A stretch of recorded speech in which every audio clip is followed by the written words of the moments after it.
একটা ছেলের ম্যাচুরিটি আসে মোটামুটি 15-16 বছর বয়সে। এখন এরপরে যদি সে বিয়ে করতে না পারে, তাহলে সে আসলে কি করবে? দেখেন, আগের ভিডিওতে আমি বলছিলাম যে 18-19 বছর বয়সে একটা ছেলে যে কিনা ক্যারিয়ারে এখন সেটেলড হয় নাই, তার জন্য কেন বিয়ে করাটা আসলে অনেকটা সুইসাইডের মতন, এবং কেন তার আসলে স্ট্যাবলিশড হয়ে তার বিয়ে করা উচিত। তো এখানে একজন ভাই কমেন্ট করছেন এই বিষয়টা, যে একটা ছেলে মোটামুটি তার বয়স যখন 15-16 হয়ে যায়, তখনই আসলে ফিজিক্যাল ম্যাচুরিটি অর্জন করে, এবং তার মধ্যে একাকিত্বে ভোগা, শারীরিক চাহিদাগুলো আছে সেগুলো আসা, এগুলো শুরু হয়ে যায়। তাহলে এখন এই যে 10-12 বছর যারা ওয়েট করার যে বিষয়টা, এটা সে আসলে কীভাবে করবে? এর চেয়ে ইসলাম অনুযায়ী 18-19 বছর বয়সে বিয়ে করে নেওয়াটাই কি ভালো না? তো এই যে 18-19 বছর বয়সে বিয়ে না করলে এই যে বিভিন্ন খারাপ কাজের সম্ভাবনা যে তৈরি হয়, এর দায়িত্ব আসলে কে নেবে? তো খুবই আমার মনে হয় একটা ভ্যালিড কোয়েশ্চেন, এবং এই কোয়েশ্চেনটা আসলে অ্যাড্রেস করাও খুব জরুরি। তো আসেন ধাপে ধাপে কয়েকটা এক্সাম্পলের মাধ্যমে আমরা বিষয়টা বোঝার চেষ্টা করি। দেখেন, প্রথমে আমি একটা এক্সাম্পল দিই, সেটা হচ্ছে ভিডিও গেমসের এক্সাম্পল। যারা কখনো না কখনো ভিডিও গেমস খেলছেন বা কম্পিউটার গেমস সম্বন্ধে একটু আইডিয়া আছে, তারা বোঝেন যে একটা ভিডিও গেমসে কিন্তু অনেকগুলো লেভেল থাকে। লেভেল 1 হচ্ছে সবচেয়ে ইজি লেভেল, লেভেল 2 হচ্ছে আরেকটু কঠিন, লেভেল 3 হচ্ছে আরেকটু কঠিন। যত উপরের লেভেলে আপনি যাবেন, তত আসলে এক্সাইটমেন্ট, তারপর লেভেলের যে ইন্টেন্সিটি, তারপর মজার যে বিষয়গুলো, এগুলো আসলে বাড়বে। এখন ধরেন যে আপনাকে এই সে গেমের মধ্যে বলা হইলো যে লেভেল 1-এ একটা পার্টিকুলার একটা অস্ত্র আছে। এই অস্ত্রটা মোটামুটি খুব ভালো অস্ত্র না, একটা এভারেজ অস্ত্র। এই অস্ত্র যদি আপনি লেভেল 1-এ নিয়ে নেন, তা লেভেল 1 তো ইজিলি আপনি পার হয়ে যাবেন, দ্যাটস ফাইন। লেভেল 2তেও আপনি একটু কষ্ট সৃষ্টি পার হয়ে যাবেন। কিন্তু লেভেল 3-এ গিয়ে আরেকটা খুব মারাত্মক অস্ত্র আসার কথা, সেই অস্ত্র আপনি আর পাবেন না। এবং লেভেল 3 থেকে আপনার লাইফটা আসলে অনেক হার্ড হয়ে যাবে, এবং লেভেল 4 তো ইম্পসিবল হয়ে যাবে যেটা অলমোস্ট। কথাটা আবার ভালো মতো বোঝেন। লেভেল 1 সবচেয়ে ইজিয়েস্ট লেভেল। লেভেল 1-এ একটা অস্ত্র নেওয়া পসিবল। ওই অস্ত্রটা মোটামুটি একটা অস্ত্র। যদি আপনি ওই অস্ত্র নিয়ে নেন, তাহলে লেভেল 1 আপনার জন্য অনেক ইজি হয়ে যাবে। লেভেল 2 আপনি পার করতে পারবেন ওই অস্ত্র নিয়ে, একটু হার্ড হবে। লেভেল 3 হয়ে যাবে কোয়াইট ইম্পসিবল। যদি আপনি এই অস্ত্রটা লেভেল 1 না নিতেন, তাহলে লেভেল 3-তে আপনি গিয়ে এমন একটা অস্ত্র পাইতেন যেটা কিনা খুবই মারাত্মক, এবং তা দিয়ে ইজিলি লেভেল 4, লেভেল 5, লেভেল 6 পার করা পসিবল। কিন্তু লেভেল 1-এর এই যে অস্ত্রটা আছে, যেটা কিনা আসলে এভারেজ একটা অস্ত্র, এটা দিয়ে লেভেল 3-এর বেশি পার করা অলমোস্ট ইম্পসিবল।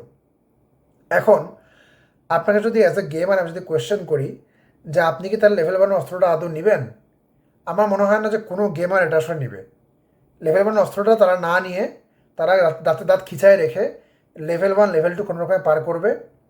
পার করে লেভেল 3 থেকে ওই যে মারাত্মক যে অস্ত্রটা আছে, ওই মারাত্মক অস্ত্রটাই সে আসলে আলটিমেটলি নিবে, নিয়ে এরপর লেভেলগুলো সে পার করবে। মোরাল অফ দ্য স্টোরি হইল, যদিও লেভেল 1 লেভেল 2-এ আসলে এই যে একটা এভারেজ অস্ত্র, এটা নেওয়ার একটা আর্জ বা একটা ইচ্ছা আমার মধ্যে আছে, তারপরেও আমি সেটা কন্ট্রোল করলাম কেন? কারণ আমি জানি যে ফিউচারে আমার জন্য ভালো কিছু আছে, যেটা নিলে আসলে লং টার্মে আমি আসলে ভালো করতে পারবো। আরও একটা এক্সাম্পল দিই। ধরেন আপনি জিম করবেন, আপনার খুব ইচ্ছা যে আপনার ফিটনেসটা আপনি ডেভেলপ করবেন। এখন যারা হচ্ছে আসলে একদম মানে কি বলবো, স্ক্র্যাচ থেকে বা থেকে একদম জিম করছেন, অল্প থেকে করে আস্তে আস্তে নিজেকে ডেভেলপ করছেন, তারা আপনারা জানেন যে জিমের শুরুতে আসলে দেখা যায় বডিতে অনেক পেইন হয়, লাইফস্টাইল চেঞ্জ, তারপর নিজের হচ্ছে আড্ডার সময় বা হচ্ছে শুয়ে থাকার সময়টা মানে বানচাল করে জিমে এত পরিশ্রম করা, ঘাম ঝরানো, তারপর হচ্ছে ইঞ্জুরির বিষয় আছে। আমি আমি কারেন্টলি একটা ইঞ্জুরিতে ভুগতেছি। আমার পায়ে একটা ইঞ্জুরি হয়েছে হ্যামস্ট্রিংয়ে, সেটা অলরেডি ফেস করতেছি, ঘুরে ঘুরে হাঁটতেছি। তো ইঞ্জুরির ভয় আছে হেভি জিম করলে, এরকম অনেক ধরনের ঝামেলা আছে। কিন্তু আপনি জানেন যে এই যে কষ্টগুলো আপনি যে ফেস করবেন, এটা যদি আপনি ডিসিপ্লিন মধ্যে যদি কন্টিনিউ করেন 2 বছর, 3 বছর, 4 বছর, আপনি এমন একটা রেজাল্ট লাভ করবেন যার ফলে আপনার বডিতে একটা আমূল পরিবর্তন বা ট্রান্সফরমেশন আসবে, এবং লং টার্মে আপনাকে এটা একটা বেনিফিট দিবে। তার মানে লং টার্ম বেনিফিটের কথা চিন্তা করে আপনি শর্ট টার্মে আসলে কিছু স্যাক্রিফাইস করছেন, স্যাক্রিফাইস করে আপনি সামনের দিকে আপনি আগে গেছেন, আপনার বডিকে আপনি কষ্ট দিচ্ছেন। এবার আমি দিব হচ্ছে একটা প্রাইম এক্সাম্পল। দেখেন, একটা ছেলের বয়স যখন মোটামুটি বাংলাদেশে 17-18, সে একটা জব চাইলে করতে পারে। সে পড়াশোনা ছেড়ে দিয়ে একটা জব সে করতে পারে, সেটা হতে পারে কোনো রেস্টুরেন্টে ওয়েটারের জব, বা নিউজ পেপার ডেলিভারির জব, বা কোনো একটা পাঠাও সার্ভিসের জব, উবার ড্রাইভার, গাড়ির ড্রাইভার, এরকম অসংখ্য জব বাংলাদেশে আছে, যেগুলো করার জন্য আসলে বিশ্ববিদ্যালয়ে ভর্তি হওয়ার কোনো দরকারই নাই। এবং সে জানে যদি সে সেই জবটা করে, তাহলে আলটিমেটলি যেহেতু তার ফ্যামিলির কাছ থেকে তার ইকোনমিক সাপোর্ট লাগতেছে না, কাজে সে এখন ইন্ডিপেন্ডেন্টলি তার লাইফ লিড করতে পারে, স্বাধীনভাবে চলতে পারে, এমনকি সে চাইলে বিয়েও করতে পারে। কিন্তু যেহেতু সে জানে যে বিশ্ববিদ্যালয়ে পড়াশোনা আর স্কিল অর্জন করা, এক্সপিরিয়েন্স ছাড়া তার আসলে ওই যে একটা পার্টিকুলার ক্যালিবারের জব অর্জন করা এটা আসলে পসিবল হবে না, এই কারণে সে তাদের দাঁত খিচে লেগে থাকে। সে অ্যাডমিশন টেস্ট দেয়, অ্যাডমিশন নেয়, আন্ডারগ্রেড পাস করে, চাকরির প্রস্তুতি নেয়, মাস্টার্সও দরকারে পাস করে, পরীক্ষা দেয়। এরপরে গিয়ে সেই বয়স যখন হয় 25, 26, 27, তখন সে জবে এন্ট্রি করে। এখন দেখেন, এই ছেলেটা কিন্তু চাইলে অনেক আগেও জবে এন্ট্রি করতে পারতো। প্রত্যেক ছেলেরই মধ্যে কিন্তু সেলফ রেসপেক্ট কিন্তু আছে, এবং যখন একজন ছেলে কোনো আয় রোজগার করে না তখন তার মতামতে তেমন কোনো মূল্যায়ন থাকে না, এবং এই কারণে সে চাইলে তার মতামতকে মূল্যায়ন দেওয়ার জন্য, সেলফ রেসপেক্ট অর্জনের জন্য চাইলে সে জবটা কিন্তু আসলে মোটামুটি তার বয়স যখন 18-19 তখন শুরু করতে পারে। কিন্তু না করে সে কেন যোগ্যতা অর্জনের পিছনে পড়ে থাকে? কারণ সে চিন্তা করে লং টার্মে এটা একটা ভালো প্রভাব বা ইনফ্লুয়েন্স আমার লাইফে আসে।